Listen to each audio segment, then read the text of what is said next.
Let's get real. In a world filled with noise, social media debates, woke ideologies, and everyone pushing their version of truth, it's easy to get lost. Questions like, can men have many wives? Does the Bible even care about stuff like this anymore? Get thrown around like they're just casual topics. But let's not kid ourselves. This isn't just about polygamy. This is about the deeper battle for truth in a world trying to redefine everything, including marriage. So here's the question. Does the Bible really allow men to have many wives? If you're asking this, you're not alone. I've been there too, surrounded by opinions, feeling pulled in every direction. Let's cut through the noise and get to the truth. To understand what the Bible says about polygamy, we need to start with God's design for marriage. Forget what the culture says. Forget what influencers post. Let's go straight to the source. Genesis 2:24. For this reason, a man shall leave his father and mother and be joined to his wife, and they shall become one flesh. One man, one woman, one flesh. That's it.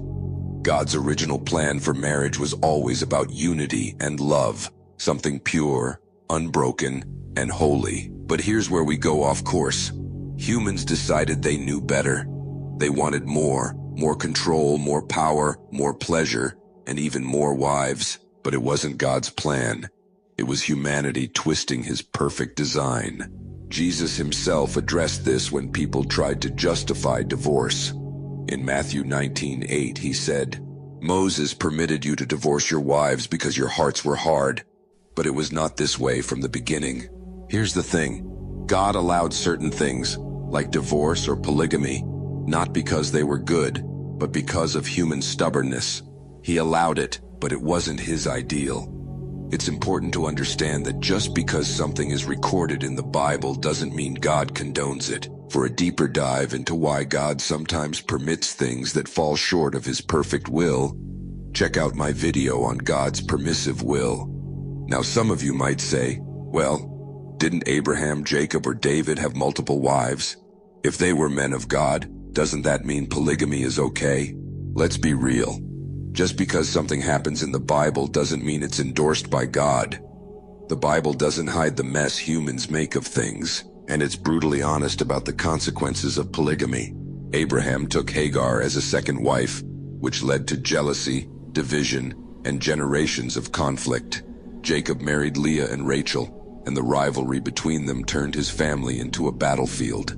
Solomon, he had hundreds of wives and concubines, but in the end, they led him away from God. Polygamy didn't bring peace or joy. It brought heartbreak, chaos, and consequences. God worked through these broken situations, but let's not mistake his patience for approval.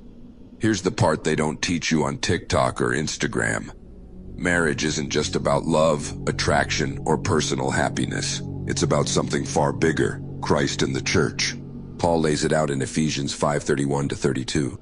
For this reason, a man will leave his father and mother and be united to his wife, and the two will become one flesh. This is a profound mystery, but I am talking about Christ and the church.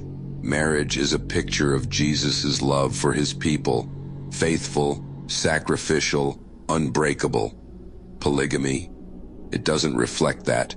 It reflects division, competition, and brokenness, the exact opposite of what God intended.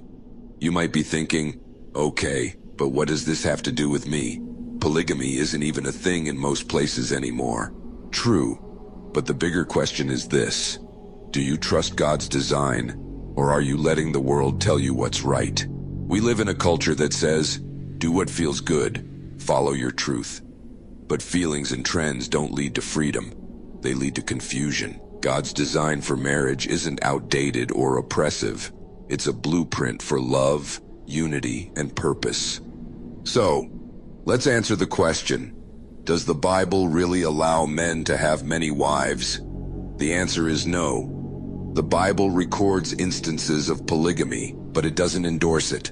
God's design has always been one man, one woman, united as one. But here's the challenge. Are you willing to stand for God's truth in a world that pushes lies? Are you willing to trust his plan, even when it's countercultural? If this message stirred something in you, let me know in the comments. And if you want to explore more about God's will and his design for life, check out my other videos. Let's seek truth together, no matter how loud the world gets.